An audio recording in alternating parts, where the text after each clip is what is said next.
On accueille l'invité d'André Berkoff, Pierre Vermeuren, historien, professeur à la Sorbonne, normalien, spécialiste du Maghreb et des mondes arabo-berbères et auteur de ce livre qu'il nous présente, Déni français, publié chez Albin Michel.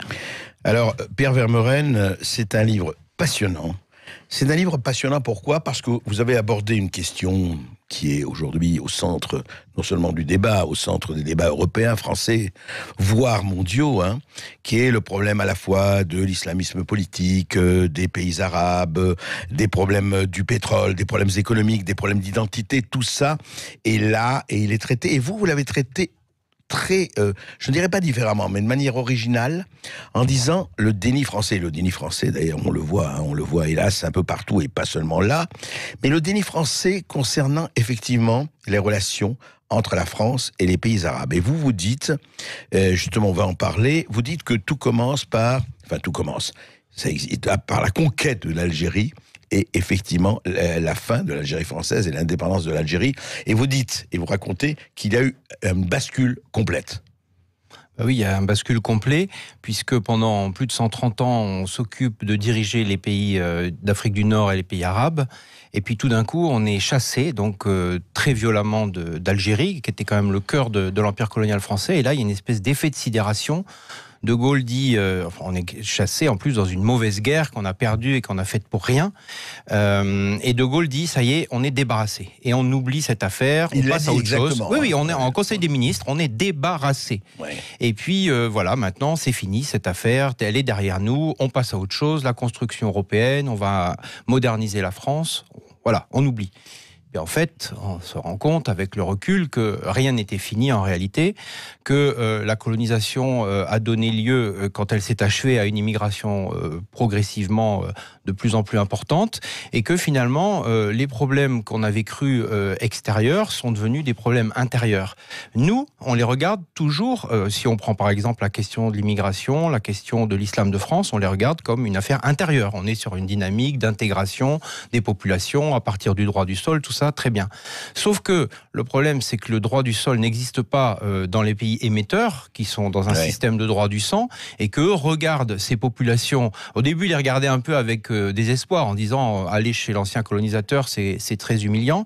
Et finalement, au fur et à mesure que cette population est devenue plus importante, vous savez, aujourd'hui, les populations, la diaspora maghrébine en Europe, elle a un PIB qui est quasiment l'équivalent de celui du Maghreb.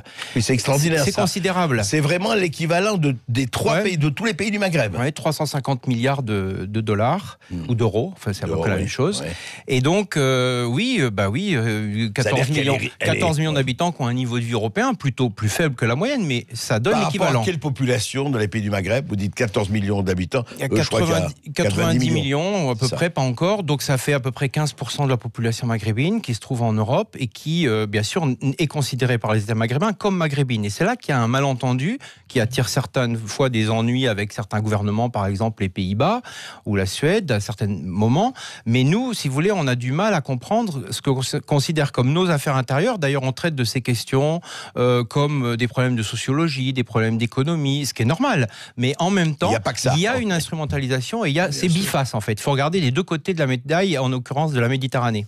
C'est ça. Mais alors justement, on va en parler, on va continuer à en parler, des problèmes d'assimilation et d'intégration. Mais on a l'impression, vous ce que vous dites, Pierre Vermeuren, c'est que les gouvernements successifs n'ont même pas pensé à ça. Ils se disaient, bon, ben voilà, c'est le mouvement habituel, et puis on verra bien ce que ça donne. Ils se sont refilés la patate chaude, et aujourd'hui, on se retrouve devant les problèmes qu'on connaît. C'est-à-dire que pendant 30 ans, on a considéré que c'était...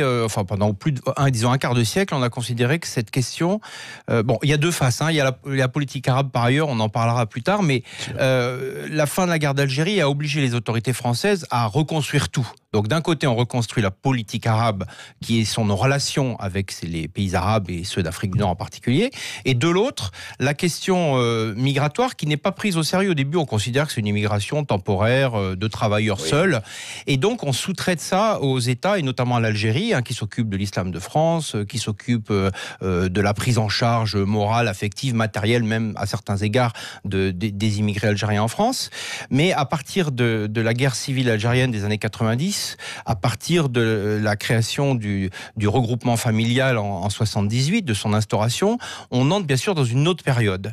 une période beaucoup plus compliquée. Il y a une prise de conscience qui se fait lentement et à mon avis, c'est vraiment en 2005 que tout le monde est à peu près raccord, si je puis dire, pour dire ça y est, cette population, elle est là, elle reste. Qu'est-ce qu'on fait? Comment on fait? Alors écoutez, on en reparle dans un instant parce qu'il y a beaucoup de choses à évoquer, notamment le regroupement familial, notamment assimilation-intégration et notamment la politique arabe de la France. Quelle est-elle aujourd'hui? On en reparle dans un instant.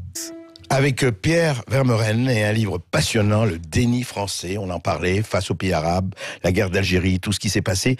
Et vous dites vous-même, Pierre Vermeuren, qu'il y a eu comment dirais-je, une rupture qualitative, parce qu'avant, il y avait des relations à la fois avec le Liban, par exemple, d'un côté, évidemment avec le Maghreb, nos anciennes colonies, ou l'Algérie, etc.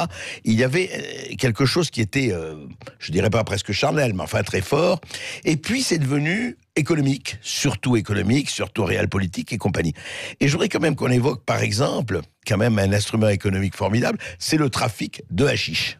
Le trafic de drogue, disons de cannabis, pour ne pas le nommer, entre le Maroc, par exemple, et l'Europe. Et vous dites dans votre livre que ça représente, le chiffre d'affaires de la vente, évidemment, représente 20 milliards d'euros. Mais c'est énorme. Oui, c'est des estimations qui circulent au Maroc.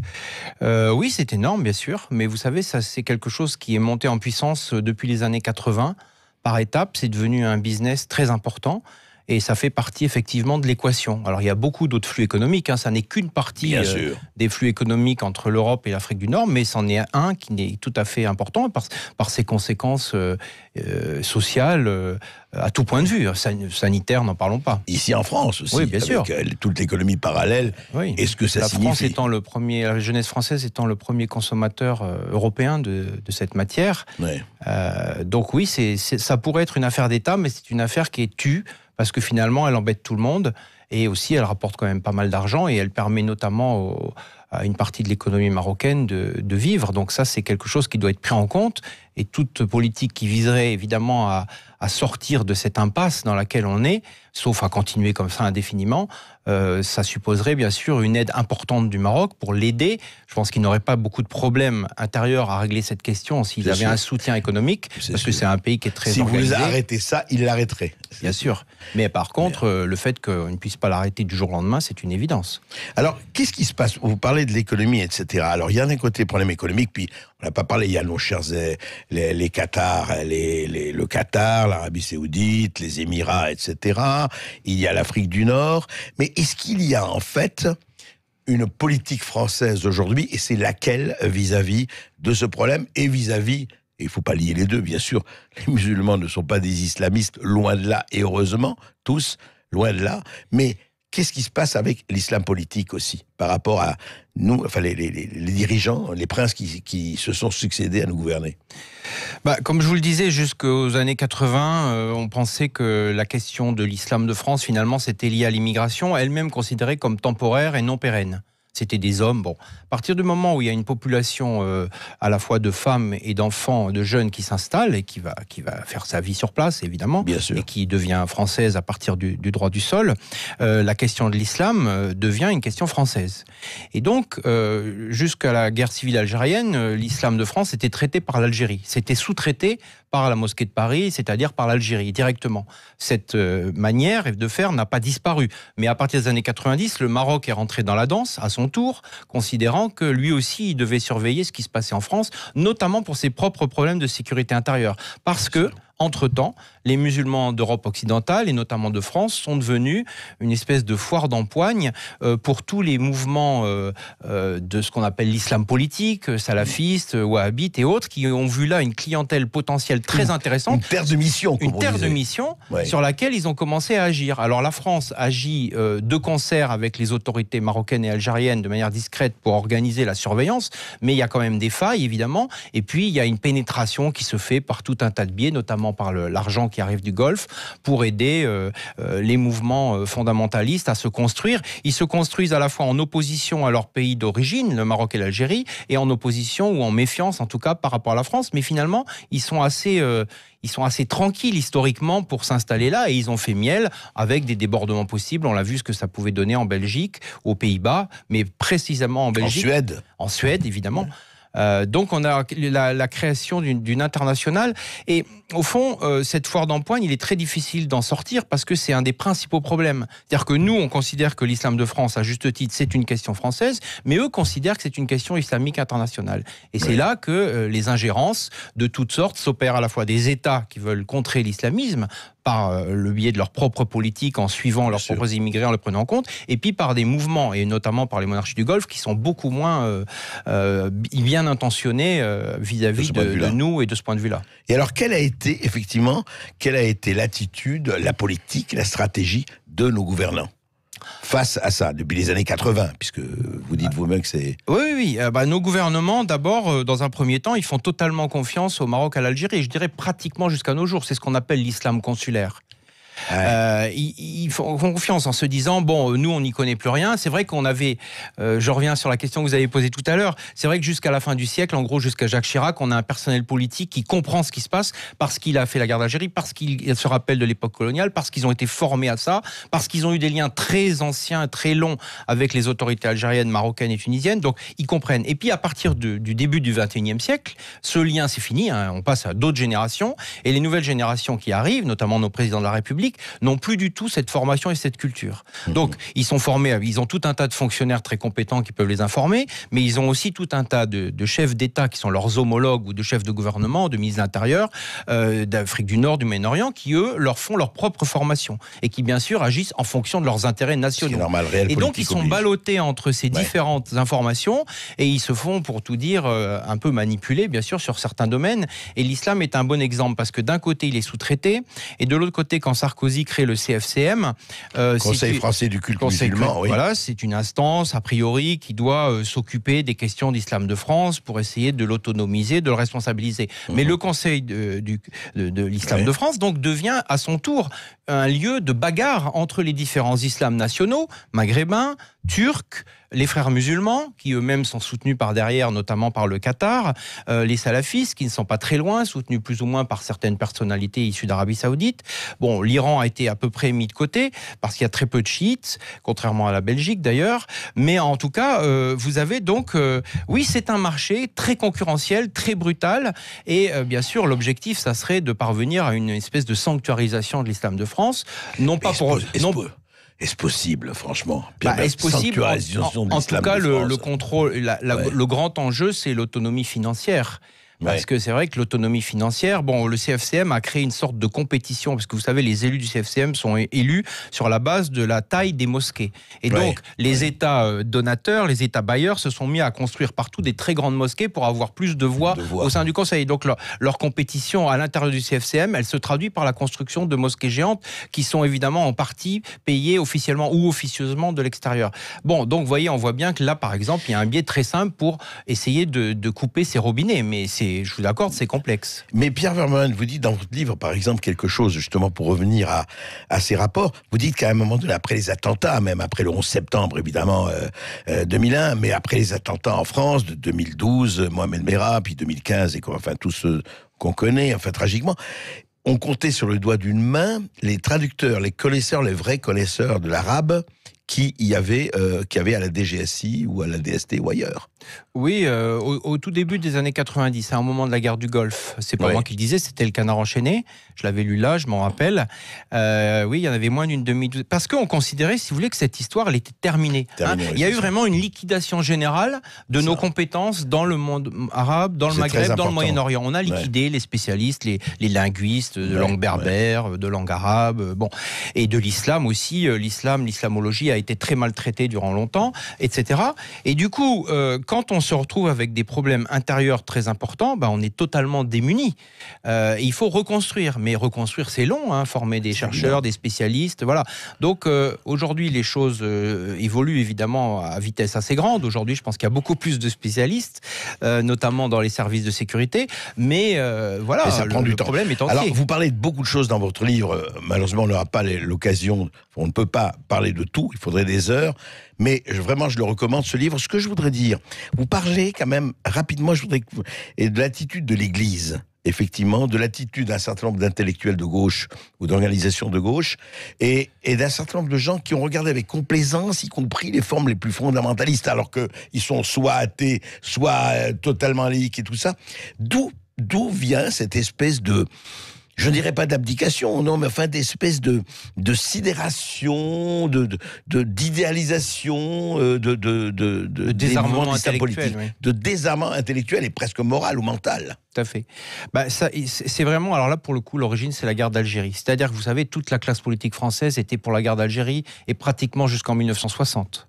Et l'Église a été entraînée, qu'elle le veuille ou non, dans l'affaire de la colonisation. Et c'est pendant, alors le premier organisme à prendre conscience de l'échec et de l'aspect absolument non chrétien pour le coup de la colonisation, c'est l'Église. L'Église va faire son mea culpa pendant la guerre d'Algérie. Et d'ailleurs, elle reste implantée après la France au Maghreb. Partout, on l'accepte parce que les premiers qui ont dénoncé, il y avait des militants communistes et quelques universitaires, mais massivement des chrétiens et des religieux. Intellectuels de gauche aussi. Intellectuels de gauche. Sartre et compagnie. Oui, tout ça, qui ont dénoncé l'action, la torture, etc. pendant la guerre d'Algérie. Et il s'en est suivi une période vraiment de culpabilité. Alors là, on peut le dire, puisque c'est religieux concernant les chrétiens.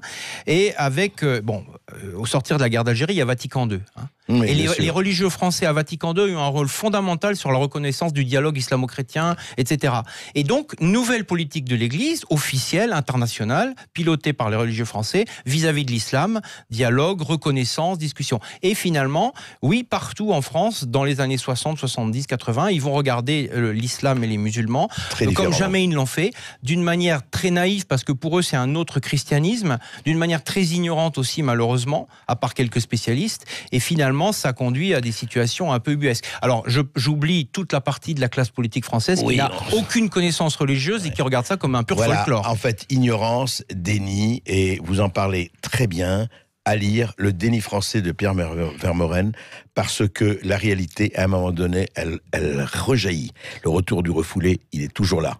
Et c'est un livre qui est publié aux éditions Albin Michel et donc signé de notre invité Pierre Vermeuren. Merci à vous, d'être intervenu sur Sud Radio. 0826 300 300. C'est le numéro que vous composez depuis tout à l'heure, chers amis qui nous écoutez sur Sud Radio. Vous pouvez intervenir juste après les informations. André Berkoff vous donne la parole. À tout de suite. Oui, eh bien, nous continuons effectivement à parler avec Pierre Vermeuren du déni français. Pardon. Et nous vous attendons. Et je rappelle que cet ouvrage est disponible et publié aux éditions Albin Michel. 0826 300 300, c'est le numéro qu'a composé Paul-Henri. Bonjour à vous, Paul-Henri. Oui, bonjour Paul-Henri. Monsieur Berkoff. Oui. Par rapport au livre donc de votre invité, je voudrais rajouter qu'il y a un autre déni, à savoir le déni du bilan de la colonisation. Puisqu'en fait, je ne suis pas né en Algérie, mais j'ai dans mes relations beaucoup de personnes qui sont nées en Algérie et qui ont quitté l'Algérie suite donc à l'indépendance de ce pays. Et quand je rencontre un pied noir ou un immigré, qu'est-ce qu'il fait? Il me magnifie sa nostalgie. En fait, on peut comprendre que des gens qui sont nés en Algérie puissent avoir la nostalgie de ce pays par rapport à ce qu'il était avant l'indépendance et aujourd'hui. D'accord. Et j'en veux pour preuve l'état de la démocratie en Algérie. Donc il faudrait simplement pas oublier que nous avons cautionné un régime de dictature militaire, et que en fait les Français nés en Algérie ne pourront jamais être privés de ce qu'ils appellent la volupté qu'ils ressentaient lorsqu'ils étaient en Algérie. Par rapport je voudrais citer une phrase d'Edmond de Goncourt qui disait « Lorsqu'on est en Algérie, la volupté d'être vous pénètre et vous remplit. Rien de l'Occident ne m'a donné cela. Il n'y a que là-bas où j'ai bu cet air de paradis, ce filtre d'oubli magique. » Voilà. Oui, et Paul-Henri, effectivement, et puis tellement d'autres, Albert Camus et tellement d'autres en ont parlé. Pierre Vermeuren, effectivement, ça vous inspire quoi les propos de Paul-Henri? Oui, ça m'inspire deux choses. D'abord, effectivement, la politique arabe de la France qui a été menée en gros de 68-69 jusqu'en 2011. Oui. C'est-à-dire jusqu'à la Libye, jusqu'à la guerre en Libye. Parce que là, on a changé notre fusil d'épaule d'un coup. C'était un soutien inconditionnel à tous les régimes arabes qui étaient effectivement dictatoriaux. Parce que la colonisation, c'était une ingérence, donc tout d'un coup, on arrête l'ingérence. Maintenant, ils s'occupent de leurs affaires. Voilà, chacun s'occupe des siennes. Ouais. Voilà. Bon. Deuxième réflexion, je suis tout à fait d'accord avec ce que dit votre auditeur sur l'ignorance, parce que en fait, on n'ose pas enseigner cette question. Et je pense qu'un des maux de notre société, c'est que si on enseignait, si on était capable, si on avait le courage et non pas la peur d'enseigner cette histoire, tout le monde s'en porterait mieux. Ceux qui l'ont vécu, ceux qui en sont issus et ceux qui sont des parties tierces. Or, bon, on vient de réformer les programmes, j'ai même contribué, on m'avait même fait venir pour ça, mais on voit qu'en France, c'est très très difficile, on a très peur d'enseigner cette histoire, alors que moi je le fais tous les jours, tous les ans depuis des années, et je vois parmi mes étudiants que c'est un très grand succès, parce que voilà, on vit dans cet héritage qu'on ne connaît pas. C'est notre histoire. Comment on a rencontré l'islam et les musulmans en Algérie? Personne ne le sait. On préfère raconter l'histoire sainte de la naissance de l'islam au fin fond de l'Arabie, ce qui à mon avis n'a aucun intérêt, parce que ce qui compte c'est la rencontre qu'on a eue réelle avec cette histoire, cette civilisation. Et c'était en Algérie et en Afrique du Nord. En Algérie. Merci à vous en tout cas Paul-Henri de nous avoir appelé au 0826 300 300. Tout de suite on retrouve Alexandre. Bonjour à vous Alexandre. Oui, bonjour. Oui, bonjour. Je vous remercie pour ces émissions et pour votre invité. Je vais m'empresser d'acheter son livre. Oui, faites-le, ça vaut le coup. Extrêmement intéressant. Je voulais vous parler de certains détails dont on ne parle jamais, dont je n'entends absolument jamais parler dans les médias, que ce soit à la radio ou à la télévision, ni dans la bouche de M. Zemmour, ni de personne en fait. Allez-y. Je suis immigré moi-même, je suis né en Espagne, je suis arrivé en France à l'âge de 4 ans, avec mes parents, mes arrière-grands-parents aussi. On s'est tous intégrés très très bien, la famille, les oncles, les tantes. J'ai épousé et j'ai vécu avec une femme d'origine marocaine en Suisse, une universitaire. Pour pouvoir l'épouser, je me suis converti au Maroc. Vous êtes converti à l'islam au Maroc, oui. Oui, j'ai dû prendre... Je ne savais pas que c'était obligatoire, mais j'ai dû prendre un prénom musulman. Donc, juste entre parenthèses, la femme que j'ai épousée à l'époque, j'ai vécu 15 ans avec elle. Je suis toujours amoureux du Maroc, amoureux d'une certaine forme d'islam, amoureux de cette femme. J'ai vécu des années fantastiques, mais elle s'est convertie au christianisme. Quand j'ai rencontré, elle était déjà dans cette démarche. Elle ne l'a jamais avoué à personne. À personne. Pourtant, c'était soi-disant une famille très tolérante, dont l'un des frères avait fait de très grandes études, directeur d'une grande banque au Maroc. Mais elle avait peut-être peur. Vous savez que l'apostasie est condamnée, enfin, est considérée comme un crime, ou presque. Ce que je voulais, oui, tout à fait. Ce que je voulais dire, c'est que on parle toujours de musulmans français, de personnes françaises. Une personne, à partir du moment où elle porte un prénom musulman, c'est qu'à l'origine, elle est musulmane. Donc, quand quelqu'un naît en France et que le père est marocain, algérien ou tunisien, cette personne devient automatiquement marocaine, tunisienne, algérienne, en plus d'être français. Donc ça, on n'en parle jamais, ça. Et si les parents lui donnent un prénom musulman, et si le père est musulman, il devient automatiquement musulman. Et garde la double nationalité. Je crois que Pierre Vermeuren, justement, voudrait commenter. Oui, ça fait partie des questions que je cite. Hein. C'est ce que j'avais commencé par là, je crois, tout à l'heure, en disant que nous, on fonctionne sur le système du droit du sol. Les États du Maghreb fonctionnent sur le système du droit du sang. Redoublé, bien sûr, par l'héritage automatique de la religion par le père. C'est quelque chose qui explique que nous, on considère, par exemple, qu'en France, il y a, mettons, 1 million d'Algériens, vu la nationalité et les binationaux, alors que dans les consulats d'Algérie, on vous explique depuis 10 ans qu'en fait, il y a 5 millions d'Algériens en France. Il y a là la source d'un malentendu très profond, parce que, effectivement, cette nationalité, vous ne pouvez pas la perdre, et tous les douaniers du Maghreb font savoir, même aux jeunes Français qui n'ont jamais mis le pied de leur vie en Algérie ou au Maroc, qu'ils sont Algériens et Marocains. Et là, il y a quelque chose de très fort, et qui est effectivement un angle mort. Et qui effectivement... Parce qu'on ne le comprend pas. C'est ça, et qui explique un peu ou la révolte, ou la frustration, la violence d'un certain nombre en disant mais je suis algérien, je suis français. Qu'est-ce qu'ils sont? Il y a une espèce de déchirure, puisqu'on les convainc qu'ils sont algériens mais qu'ils ne connaissent pas le pays, et ils sont français en même temps. Il y a quelque chose qui est... Il y a effectivement un fonctionnement pathologique très important et sur lequel on serait bien fondé de réfléchir. Merci à vous Alexandre de nous avoir appelé au 0826 300 300. On trouve Clotilde qui veut revenir sur les inégalités abordées par André Berkoff plus tôt dans l'émission. Je précise à ce sujet d'ailleurs que notre invité Pierre Vermeuren a publié un autre ouvrage, La France qui déclasse les Gilets jaunes, une jacquerie au XXIe siècle. C'était chez Talandier, ça rejoint aussi vos compétences. Oui Clotilde, bonjour. Bonjour monsieur, merci de m'accueillir sur votre antenne. Je voudrais vous parler J'habite un petit village de 500 habitants et je voudrais vous parler de l'orientation des enfants dans les grandes écoles. Alors à la base, peu d'enfants savent ce qu'ils veulent faire dans la vie plus tard. Normal, ça c'est classique. Ouais. Donc pour moi, cela dépend bien évidemment des conseils d'orientation dans les établissements et de l'implication des parents. Voilà, il faut être très à l'écoute de ces enfants et par rapport à ce qu'ils aiment dans la vie pour essayer de les orienter pour faire un métier qu'ils aiment. Ça, c'est qu'une base dans la vie parce que le métier, c'est la moitié de la vie, donc je crois qu'il faut qu'ils fassent vraiment quelque chose qu'ils aiment.